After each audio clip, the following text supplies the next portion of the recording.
The image that I'm engraving is an image of a little town in the Marches region of Italy called San Severino. I particularly just liked the fall of light and dark on the buildings. So the first stage is that I will choose a block that is the right size. I start off by painting the block black so that I can see a contrast between the marks that I engrave and the pale wood surface of the block.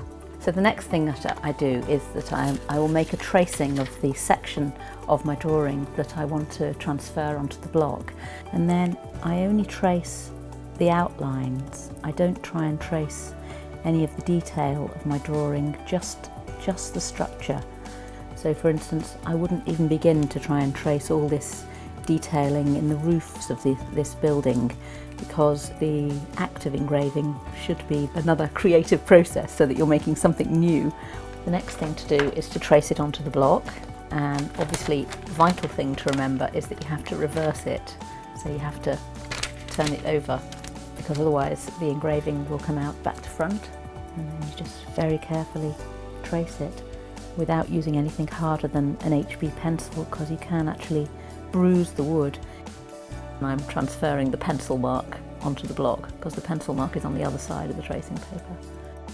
It's faint, but it shows up as a slightly shiny mark against the black that I've painted the block. Right, today I'm going to start engraving on this block, but before I do that I'm just reinforcing the tracing that I made last week with a pen. Wood engraving tools really have their origin in the copper and metal engraving traditions, going right back to the time of Dura and much earlier than that even. The most traditional tool today is the lozenge graver. It's also sometimes known as a diamond graver or a square graver. It's a tool designed for making a straight line because it has this sharp straight back to it. It helps you to keep going in a straight direction. Another tool that I use a lot is this one called a spit sticker. It's got these rather curved sides to it and slightly less sharp back. The reason for these curved sides is to enable you as you're engraving to make curves. And this tool, like very many of the other tools I have, they come in different gauges and they just make slightly thicker or thinner lines accordingly. Another tool that I use a lot of is this one, which is a tint tool. This is like a sort of cross between a spit sticker and a lozenge graver. It comes to this very fine tip. As the name would suggest, they're for making tints. So often, if you look at old Victorian trade engravings and you see imagery of sky and clouds in particular, you often notice that those details are made by lots of fine parallel horizontal lines. Visually you perceive that as shades of grey. With the lozenge graver you can change the angle at which you're cutting and you'll get a thicker or a thinner line, whereas this tool you get a very consistent line of just one thickness. The other tools that I use frequently are the scorpers.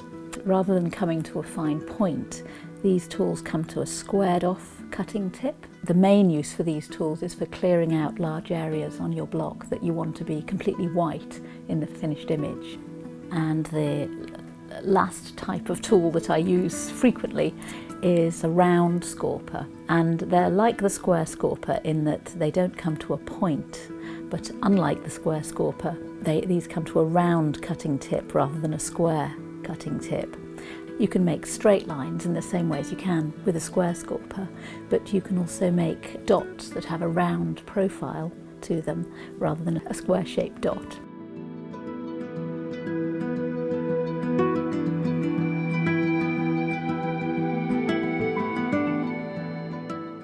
So this is my printing studio, and this is my lovely Albion printing press that dates from 1859. And you only need a really small amount of ink to print these blocks. And then I take the roller and I have to roll it until it's really smooth and making a kind of hissing sound rather than this sort of noise that you can hear at the moment. When it feels like it's a nice, even, smooth layer of ink, then it's ready to print. Okay, so now I need to roll the block with ink So it's just the roller's own weight that I'm rolling across the block. I'm not trying to push ink into any of the marks I've made, because the marks I've engraved want to be the white in the final image, so I just want my ink to sit on the uncut surface.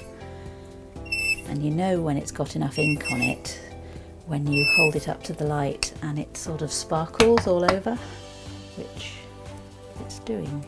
We open up the tympan of the press, which is this part, and place the block on the press bed.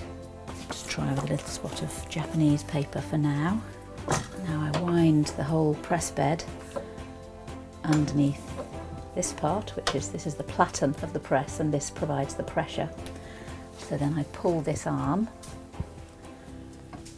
which causes the platen to lower, and then pull that handle back, turn this handle,